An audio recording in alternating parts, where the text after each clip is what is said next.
Þá förum við í lið 20. Tillaga frá álista aksturskjör sveitarstjóra. Ingi Karl, þú að fylgja þessu eftir? Já. Oddviti, ég óska eftir því að fá að víkja af fundi. Ágúst óskar eftir að víkja af fundi og við veitum heimild fyrir því. Við erum bara að stilla þetta hérna fyrir okkur.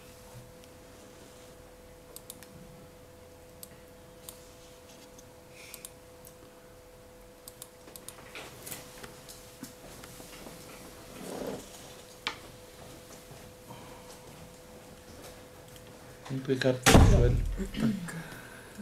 Hérna, það er smá greinargerð með þessu, það er svo að koma henni bara í gögnin.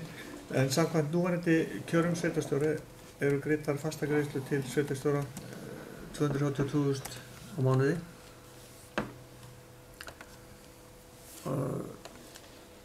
Sem gera 2,8 milljónir á ári og því hvort er að ræða einhverja raunverulegan akstur eða ekki.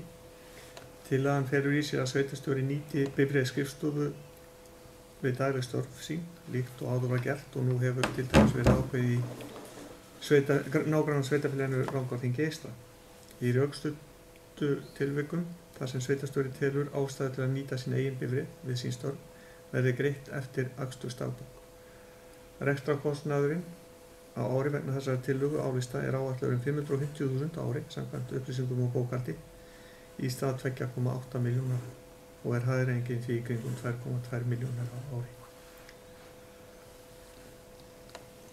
Og tillagan okkar er sem sagt að álistin leggur til að samþykkt verði að breyta aksturskjörum sveitarstjóra frá því sem samþykkt var af meirihluta í upphafi kjörtímabilsins 2014. Sveitarstjóri nýti bifreið skrifstofu og eða fái greitt eftir akstursdagbók í rökstuddum undantekningatilvikum eins og tíðkast yfirleitt í svona starfi. Sú fjárhæð sem sparast verði nýtt til uppbyggingar leikvalla í sveitarfélagi. Takk fyrir það. Það sem ég vildi segja þetta er góðra gjalda vert að taka þetta til umræðu og skoðunar og á í raun og veru alltaf að vera til skoðunar eins og önnur útgjöld sveitarfélagsins. En það er kannski, væri þá sanngjarnt af því að það er vitnað hér í laun og fyrirkomulag hjá sveitarfélaginu Rangárþingi eystra að það er þá gert að öllu leyti með kjör sveitarstjóra þar sem að þau eru nú ekki eins og sveitarstjóri hefur meðal annars vegna þessa ráðningarsamnings afsalað sér launum vegna setu í sveitarstjórn sem ekki er í Rangárþingi eystra, þannig þetta er ekki alveg sambærilegt til samanburðar og auðvitað er eðlilegt þegar að svona er skoðað í samhengi að gera það þá við fleiri sveitarfélög. En þegar að þessi ráðningarsamningur er gerður að þá var reynt að bera þetta saman við nágrannasveitarfélögin eins og frekast var kostur og upplýsingar lágu þá fyrir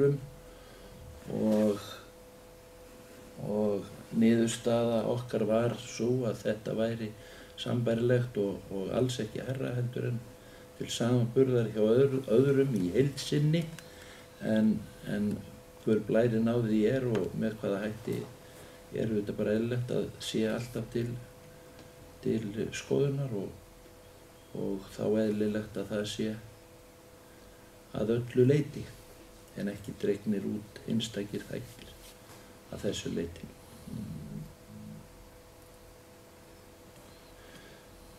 En fleiri sem að vilja eitthvað þessi ljós? Þá ber ég upp tillögu álistans sem upp hefur verið lesin. Þeir sem að geta samþykkt hana gefið merki. Þeir sem eru á móti. Tillagan er felld með jöfnum atkvæðum og við erum með bókun frá D-lista.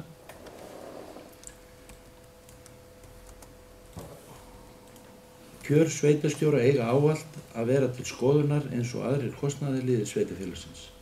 en þar sem sveitarstjóri er nýlega ráðinn til starfa telur D-listinn ekki rétt að breyta ráðningakjörum á þessari stundu. Þetta er lagt fram.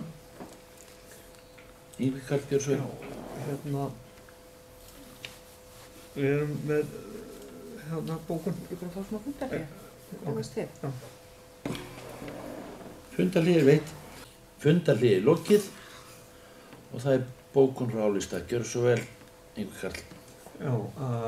Fulltrúar álista harma að meirihluti sveitarstjórnar sé því mótfallin að hagræða í rekstri sveitarfélagsins á þennan hátt, sérstaklega þegar svo augljós sparnaður blasir við. Og undir þetta skrifa Yngvi Karl, Margrét Harpa og Sigdís. Já, svo hljóðaði það einhver sem kveður sér ljós þessu tilefni.